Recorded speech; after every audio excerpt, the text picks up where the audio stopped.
여러분들 한 주일 동안 편안하셨습니까? 오늘도 교과 방송에 오신 여러분들을 환영합니다. 오늘 11번째 시간 새 언약의 성소라는 제목으로 내용을 살펴보도록 하겠습니다. 히브리서 9장 15절입니다. 이로 말미암아 그는 새 언약의 중보자시니 이는 첫 언약 때의 범한 죄에서 속량하려고 주구사 부르심을 입은 자로 하여금 영원한 기업의 약속을 얻게 하려 하심이라. 하나님께서 아브라함을 통한 자손의 언약의 성취가 이루어졌습니다. 하나님의 주권 계시가 출애굽 사건을 통하여서 성취되었고요. 또한 통치권 언약이 이스라엘 백성들 가운데 율법을 주심으로 그것이 이루어졌죠. 하나님께서 이스라엘과 맺으신 피의 언약, 흘리신 피와 뿌리신 피를 통하여서 언약을 맺으시고 그들 가운데 거하시려 성소를 짓게 됨을 우리가 볼 것입니다. 즉 하나님의 임재가 그들 가운데 거함으로 하나님의 통치가 시작되고 하늘 왕국이 실현되는 것을 우리가 목격하게 될 것이에요. 그래서 오늘 레위기 26장 11절 12절에 보면 내가 내 성막을 너희 중에 세우리니 내 마음이 너희를 싫어하지 아니할 것이며 나는 너희 중에 행하여 너희의 하나님 되고 너희는 내 백성 될 것이니라 라고 말씀하셨습니다. 하나님께서 출애굽기 25장 8절에 나오는 내용처럼 내가 그들 중에 거할 성소를 나를 위하여 짓되 라고 말씀하시면서 뭐라 그래요? 22절 보면 거기서 내가 너와 만나고 속죄소 위 곧 증거궤 위에 있는 그 두 그룹 사이에서 내가 이스라엘 자손을 위하여 내게 명령할 모든 일을 내게 이르리라. 자, 여기 보면은 하나님께서 그 가운데서 만나시는데 그 장소가 어디예요? 지성소, 그 중에서도 속죄소. 언약궤 위에 금으로 만든 그 뚜껑, 거기에 있는 그 두 그룹 천사 사이에 있는 그것이 바로 속죄소 또는 시은자라고 불렀는데, 여러분들 이 시은자는 베풀시자의 은혜 은자예요. 하나님께서 은혜를 베푸시는 곳이에요. 당신의 백성의 죄를 용서하시고 사시는, 즉 하나님의 영광의 임재를 통하여서 죄를 제거하시는 일이 그곳에 있었다는 것이죠. 그래서 하나님께서 성소로 세운 목적은 뭐예요? 내가 그들 중에 거하여서 그들과 관계를 맺고 그들의 죄를 사해 주시고 은혜를 베푸시겠다는 바로 하나님의 목적이 그 가운데 있었다는 것이죠. 여러분들 이 속죄소는요, 시은소, 시은자라도 불렀지만 또한 하나님의 발등상으로도 불렀습니다. 여러분들 이 하나님의 발등상이 바로 시은자에 있다는 거예요. 왕은요, 보좌에 앉아서 발을 땅에 두지 않았습니다. 발등상 위에 뒀어요. 하나님께서 그 발등상을 시은자에 두신다는 것은 하나님의 통치가 시작되었다, 하나님의 다스림이 시작되었다는 것을 의미하는 것입니다.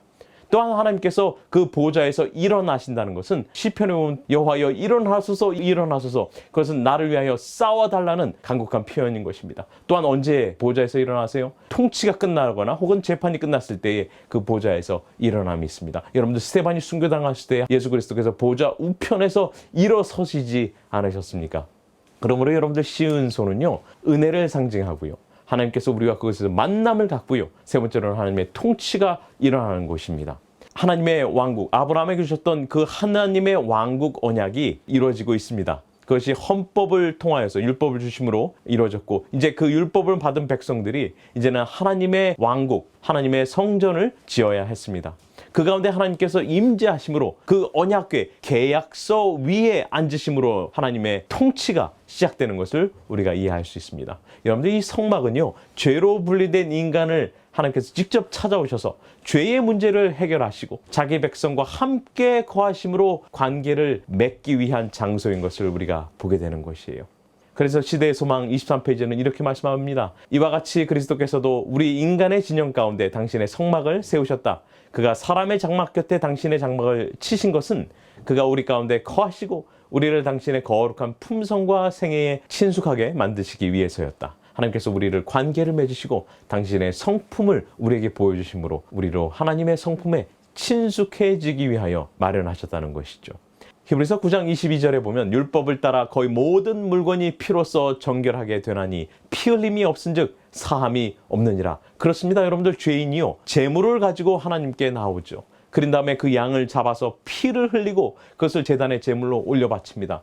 그런 후에 제사장이 그 피를 가지고 성소에 들어가서 휘장에 뿌리죠. 그것은 바로 피를 뿌림으로 사함이 죄인에게 이루어졌다는 것을 상징하는 것입니다. 여러분들, 죄인이 율법을 만나거나 혹은 양심을 만날 때 어떻게 됩니까? 죽게 됩니다. 죽을 맛이에요. 그런데 그때의 구원의 도가 어디에서 발견되는 거예요? 바로 성소에서 발견되는 것이죠. 그래서 시편 77편에 뭐라고 얘기합니까? 주의 도가 성소에 있나이다 라고 말씀하는 것입니다. 여러분들, 하나님의 백성 되도록 하나님께서 십계명 모세 율법을 주셨지만 그들이 지키지 못했습니다. 그래서 하나님께서 제사법을 통하여서 사면복권의 기회를 제공하셨던 것이죠. 그것이 바로 십자가를 상징한다는 것입니다. 대속죄일날 이 제물의 피가 속죄소 위에 뿌려질 때에 온 백성의 죄가 도말되는, 정결케 되는 경험이 있었듯이 예수님의 피가 뿌려짐을 통하여서 우리 모든 인류의 죄가 용서받을 수 있다는 것이죠. 이것이 바로 예수 그리스도의 희생입니다. 그래서 이 갈라디아서 1장 4절은 그리스도께서 하나님 곧 우리 아버지의 뜻을 따라 이 악한 세대에서 우리를 건지시려고 우리 죄를 대속하기 위하여 자기 몸을 주셨다라고 설명하세요. 죄로 인하여 하나님과 분리된 죄인을 죄를 속량하심으로 다시 언약 관계로 하나님과 다시 화목할 수 있는, 하나 될 수 있는, 그래서 영어로 이것을 갖다가 어톤먼이라고 이야기하고 있습니다. 이것은 하나됨이라는 뜻이에요. 예수 그리스도께서 우리를 위하여 대신 속죄의 희생제물이 되신 바로 그것이 어톤먼, 우리로 하나 되게 한다는 것이죠. 그것이 바로 히브리서 9장 11절 12절 예수님은 짐승의 피가 아닌 자신의 피로 영원한 속죄를 이루셨고 단번에 성소에 들어가셨다라고 설명하고 있는 것이죠. 그래서 죄인이 예수 그리스도의 피를 힘입어 성소에 들어갈 수 있는 담력을 얻게 되는 것입니다. 그래서 히브리서 10장 19절부터 22절에는 이렇게 말씀하고 있습니다. 그러므로 형제들아, 우리가 예수의 피를 힘입어 성소에 들어갈 담력을 얻었으니 그 길은 우리를 위하여 휘장 가운데 열어놓으신 새로운 살 길이요, 휘장은 곧 그의 육체니라. 또 하나님의 집 다스리는 큰 제사장이 계심에 우리가 마음의 뿌림을 받아 악한 양심으로부터 벗어나고 몸은 맑은 물로 씻음을 받았으니 참 마음과 온전한 믿음으로 하나님께 나아가자. 그렇습니다.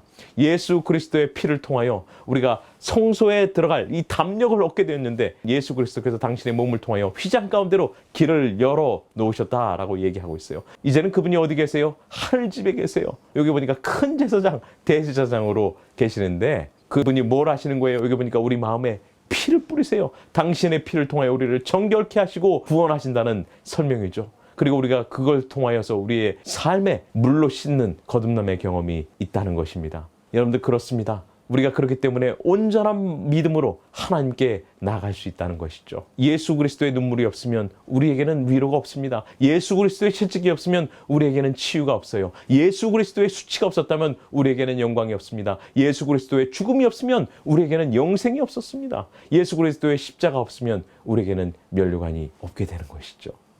여러분들, 죄인이 제물을 가지고 피 흘림을 통하여 제사장을 통하여 성소에 들어가서 죄의 용서가 받았듯이 마찬가지로 예수 그리스도께서 죄인을 대신하셔서 당신의 몸이 희생 제물이 되시고 당신의 피가 흘려짐을 통하여서 이제는 직접 그 피를 가지고 성소에 들어가서 피를 뿌리며 우리의 죄를 정결케 하시는 대제사장의 사역을 하고 계신다는 것입니다. 그러므로 여러분들, 성소의 모든 봉사는 예수님 사역의 그림자로서 구원의 사역이 십자가에서 끝나는 것이 아니라 그것에서 시작되어서 이제는 성소와 지성소로 들어가게 돼야 된다는 것입니다. 그러므로 예수 그리스도께서는 부활하셔서 지상 성막의 원양인 하늘 성소에 들어가셨으며 지금은 당신의 보혈로 지성소에서 우리의 죄를, 나의 죄를 위해 대제사장으로 속죄하시고 중보하고 계신다는 사실입니다.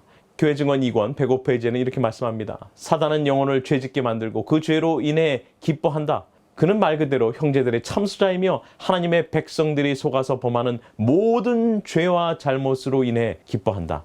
우리의 중보자는 아버지 아끼소서, 그들을 아끼소서, 나는 그들을 나의 피로 샀습니다 하고 부르짖으신다. 그러면서 상처난 손을 들어 올리신다. 예수 그리스도께서는 지금 하늘 아버지 앞에서 나의 죄를 위하여 당신의 손을 들고 그를 아끼소서라고 부르짖고 있다는 것이죠. 오늘 아직 예수 그리스도의 은혜의 부르짖음이 하늘 아버지 앞에 상달될 때에 하나님의 보좌 앞에 나아갈 수 있는 하나님의 백성 되기를 바랍니다. 히브리서 9장 24절은 이렇게 말씀하고 있어요. 그리스도께서는 참 것의 그림자인 손으로 만든 성소에 들어가지 아니하시고 바로 그 하늘에 들어가사 이제 우리를 위하여 하나님 앞에 나타나시고, 그렇습니다. 하나님은 이제 하늘 성소에서 하나님의 보좌 앞에서 저와 여러분을 위하여 변호인으로 서 계세요. 예수님은 친히 십자가에 달리시고 우리 죄를 위하여 형벌을 받으셨죠. 대속물이 되셨습니다. 이제는 하나님과 죄인 사이에서 중보자로 변호자로 서 계신다고 디모데전서 2장 5절과 6절은 말씀하고 있는 것입니다. 그래서 시대의 소망 357페이지 이렇게 말씀합니다. 예수께서는 계속해서 말씀하신다. 그대가 사람들 앞에서 나를 시인하면 나도 하나님과 천사들 앞에서 그대를 시인할 것이다. 그대는 세상에서 나의 증인이며 나의 은혜가 세상을 치유하기 위하여 흐를 수 있게 하는 통로가 되어야 한다. 그와 같이 나도 하늘에서 그대의 대표자가 될 것이다. 하늘 아버지께서는 그대의 결함이 있는 품성을 보지 아니하시고 나의 온전함으로 옷 입는 것을 보신다. 나는 하늘의 축복을 그대에게 전하여 주는 매개체이다. 예수 그리스도께서 지금 하늘 성소에서 중보자로 매개체로 그리고 대제사장으로 변호인으로 서 계신다는 것입니다. 아직 오늘 우리에게 은혜의 문이 열려 있을 때에 주님 앞에 나오는 귀한 역사가 있기를 바랍니다. 하나님께서 우리의 생각과 마음과 행동에 피 뿌려지심을 통하여서 우리의 죄가 정결케 되는 역사가 있게 되길 바랍니다. 바로 그 힘을 가지고 새로운 한 주를 힘있게 살아가는 주님의 백성 되기를 바라며 오늘 교과를 마치도록 하겠습니다. 기도하겠습니다. 하나님 아버지, 오늘 우리를 위하여 대제사장으로 서 계신 것을 인하여 감사합니다. 주님의 은혜의 보좌 앞으로 담대히 나가기 원하오니 우리의 삶에 당신의 보혈을 뿌려주시고 정결케 해주실 때에 우리에게 구원의 회복의 역사가 있게 하여 주시옵소서. 예수님의 이름으로 간절히 기도합니다. 아멘. 오늘도 즐거운 안식일 오후 되시기 바랍니다. 감사합니다.